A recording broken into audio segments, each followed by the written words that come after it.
আরে আমার গামছাটা কোথায়? আমাকে স্নান করতে হবে। স্নান করার জন্য তো গামছা লাগে না, জল আর সাবান লাগে। গামছা তো গা মোছার জন্য লাগে। জ্ঞান দেওয়ার জন্য ধন্যবাদ। এখন দয়া করে বলো গামছাটা কোথায়, জলদি জবাব দাও। একটা কথা বলো, গামছা দেবো নাকি জবাব দেবো? গামছা দাও। তাহলে জবাব কে দেবে? দূর, আমি কি বাড়িতে একটু শান্তিতে থাকতেও পারবো না? কেন পারবে না?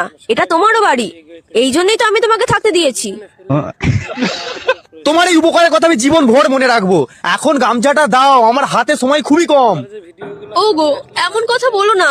তোমার সময় শেষ হয়ে গেলে আমার সিঁথির সিঁদুরের কি হবে? আরে মহানবার কথা বলছি নাকি?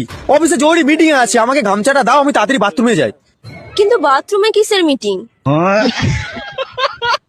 মিটিং অফিসে, বাথরুমে নয়। তোমায় মিটিং নিয়ে চিন্তা করতে হবে না।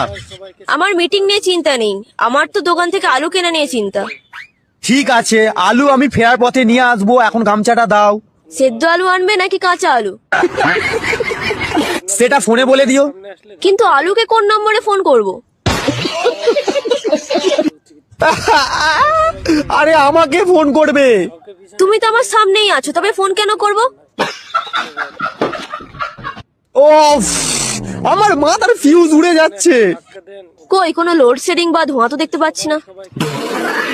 আরে আমার দম বেরিয়ে যাচ্ছে তিথি। আরে দম বেরিয়ে গেলে রাতে আলুর দম রান্না হবে কি করে? কি আমার দম বেরিয়ে যাচ্ছে? যা বাবা, এই অজ্ঞান হয়ে গেল কেন? কি গো, তুমি বেঁচে আছো তো?